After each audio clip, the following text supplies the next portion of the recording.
Usapang pangkalusugan, ako po si Coach Christine, nag-aral ng naturopathy para sa natural na paraan ng gamutan. Paano gagaling? Sa natural na kaparaanan.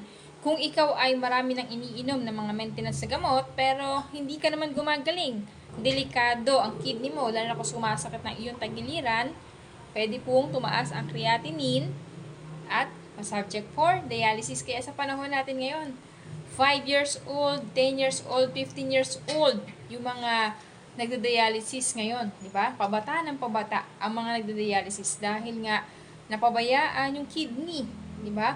So, kapag po mahilig ka uminom ng mga maintenance mong gamot or mga pain reliever, no? So, dun po nasisira yung ating kidney. Ngayon po, itatopic po natin paano natin iiwasan ang atake sa puso at stroke. Sa panahon natin ngayon, marami pong inaatake dahil mainit ang panahon. Katulad po kanina, yung mga driver po na kumuha ng ayuda, meron pong inatake, no? At umihi ng dugo. So, paano natin maiiwasan yan? So, i-explain ko po sa inyo. So, habang pinapaliwanag ko po sa inyo, ito po yung ating Las Herbas 23-in-1 coffee na makakatulong para linisin ang ating colon. Dahil ito ay may sangkap na 23 na herbal na pinagsama-sama po. So ngayon, iinom po tayo ng ating coffee. Ayan. Ito po ay once a day, pwede rin po 2 times a day. So, inumin lang po natin yung coffee natin.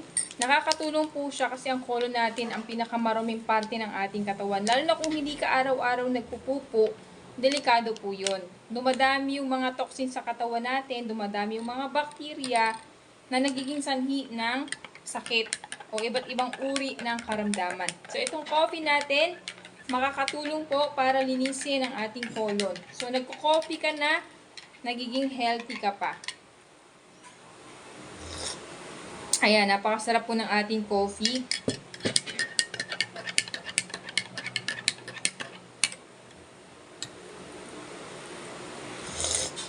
Ayan, napakasarap po ng ating coffee. Mabango at napakasarap po. Ayan. Sarap sabi.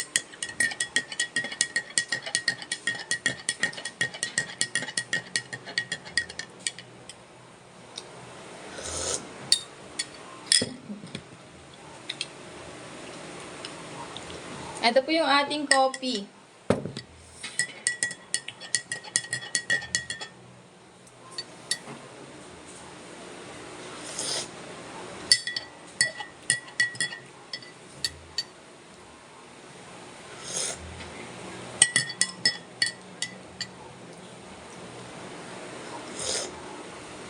Ayan guys, inumin lang po natin to araw-araw para po matanggal yung mga toxin po sa ating katawan.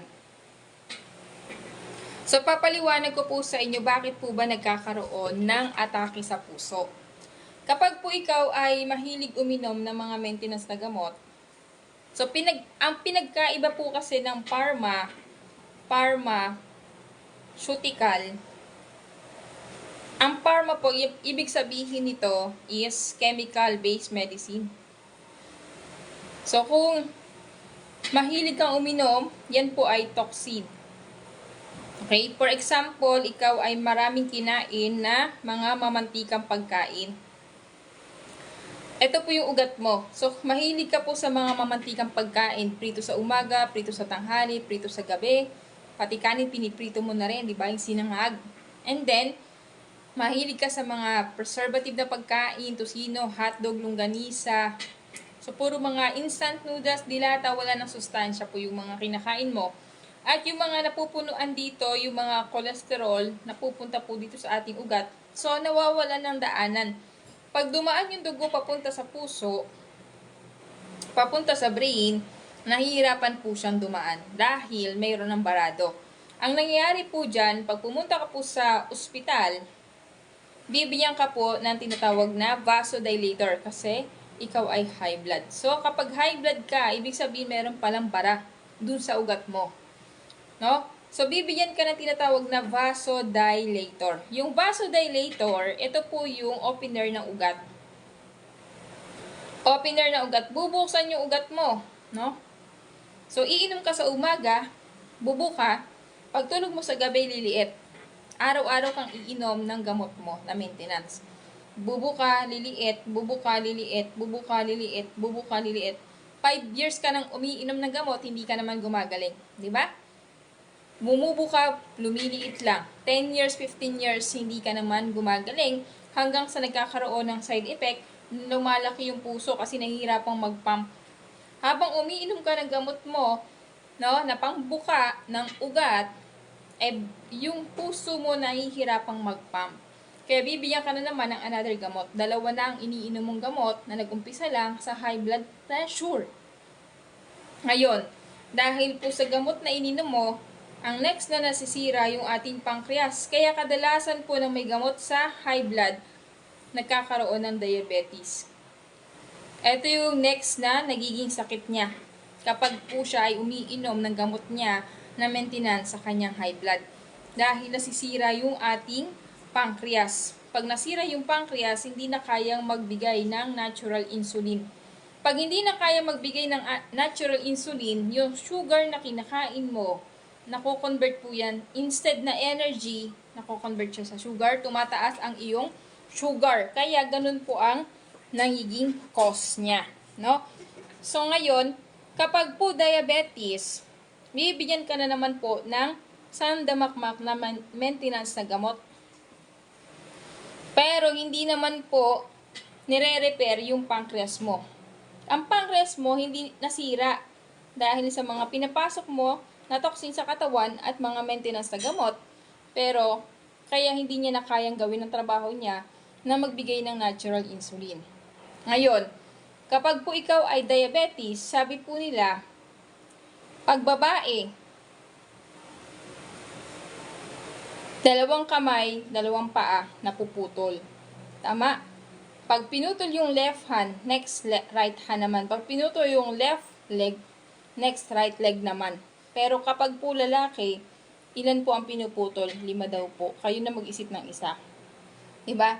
Bakit? Hindi naman po kasi inaayos. Kumbaga, pinapababa lang ng gamot na iniinom mo yung iyong sugar, pero hindi niya nire-repair. So, dahil umiinom ka ng gamot na maintenance sa iyong sakit na diabetes, ang next po na masisira ay yung iyong liver. Yung liver natin, kapag po yan nagkaroon ng fat at nagkaroon ng mga toxin, hindi niya na kayang gawin yung kanyang trabaho na magbigay ng amino acid. Ang binibigay na po niya ay yung malapot na langis o tinatawag na uric acid. Kaya pag masakit na po yung iyong kamay, yung iyong paa, yung iyong tuhod, yung iyong kasukasuan, iinom ka na naman ng tinatawag na pain reliever. Pag uminom ka lagi dahil masakit, ano po ang nangyayari? Sa kakainom mo ng gamot, ang pinaka-worst po dito, nasisira yung ating kidney. Pag nasira ang kidney, ano pong mangyayari? Subject for dialysis. Subject for dialysis. Kaya kailangan mo ng 45,000 para magpa-dialysis. Ang tanong, meron ka bang 45,000? So ano po ang kailangan po natin gawin? Meron po tayong tinatawag na 90 days detox program. Ito po yung tamang paraan ng paglilinis ng ating colon. Ang colon po natin ang pinakamaruming parte ng ating katawan. Ang colon po natin ang pinakamaruming parte ng ating katawan. Pag hindi ka po araw-araw nagpupupo, ano pong nangyayari po dyan? Pag hindi ka po araw-araw nagpupupo, nagkakaroon po yan ng bakterya. Kapag nagkaroon po yan ng bakterya, doon dumadami yung mga nararamdaman mong sakit dahil umihina po ang iyong immune system. Pag humina ang iyong immune system, ano pong mangyayari? Naapektuhan yung 11 organs po natin. Pag marumi po ang ating colon, doon po nagkakaroon ng tinatawag na cancer. Dahil nagkakaroon po yan ng tinatawag na pocket, dahil nga po, hindi na lumalabas yung dumi, no, naiipon na po yung dumi sa iyong katawan, sa iyong colon, tumitigas na po yan, nagkakaroon ng pector rubber, nagkakaroon ng excess packet, diyan po lumalaki yung bukol. At pag po lumaki ang bukol, kaya yung pupo mo parang kasing laki ng lapis. Manipis. Ibig sabihin, marumi at may bukol na po na tumutubo sa pagitan ng iyong mga colon dahil hindi ka araw-araw dumudumi. Nagkakaroon ng bukol. At dahil po dyan, nagkakaroon ng tinatawag na cortisol. Pag marumi ang ating colon, nagkakaroon ng cortisol or stress hormones. Nag-create siya ng stress hormones. Pag stress ka, lalong dumadami ang sakit mo.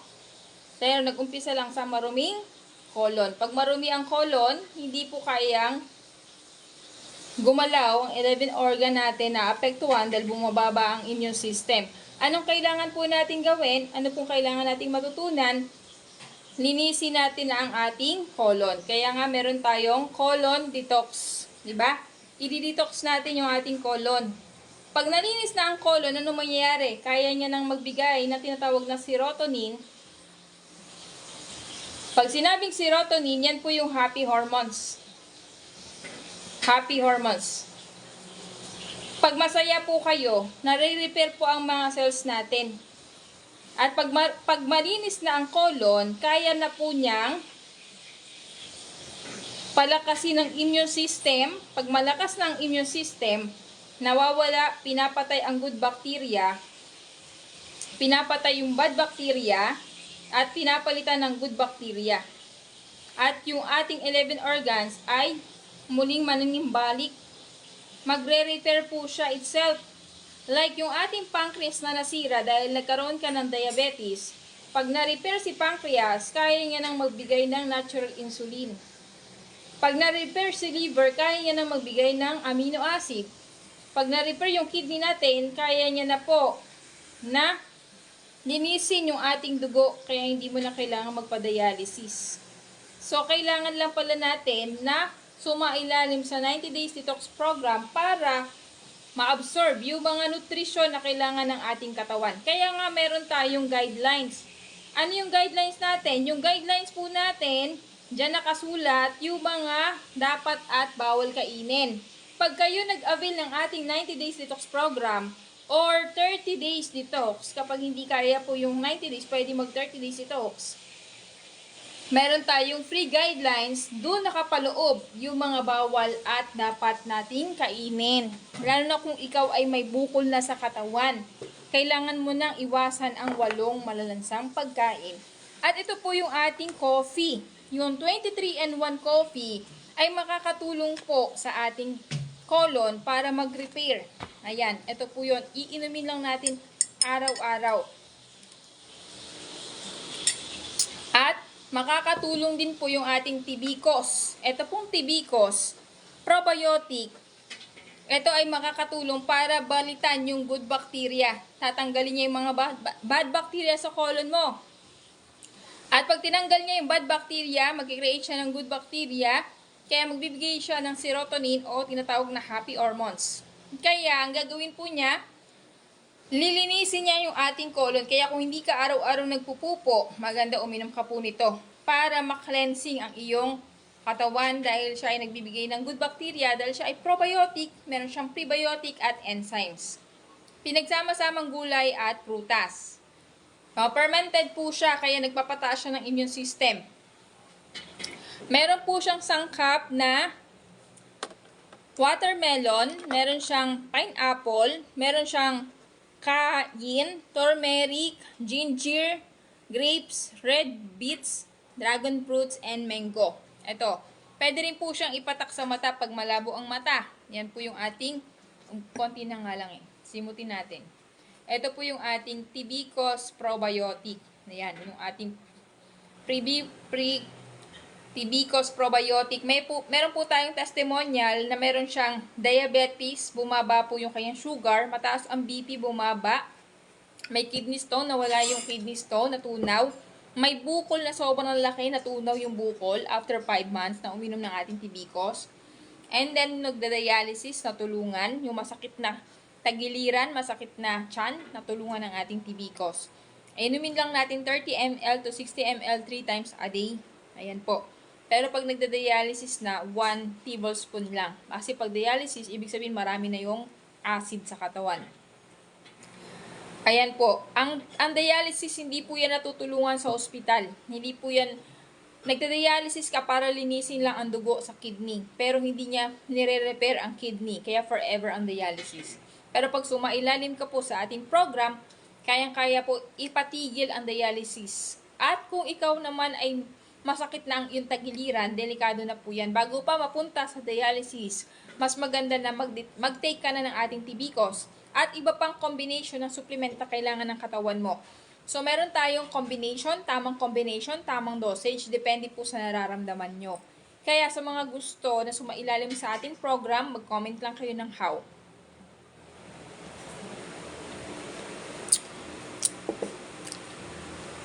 I-add nyo na rin po ako sa aking, mag-subscribe na rin po kayo sa aking YouTube channel, Natural Healing. Type nyo lang Christine Chavez, Natural Healing. Para po updated kayo sa mga video na ginagawa ko about sa kalusugan. At kung may mga kakilala ka na may mga karamdaman na paulit-ulit nang umiinom ng maintenance sa gamot, hindi naman gumagaling, lalo pang dumadami ang sakit, itag mo na sila. Thank you and God bless.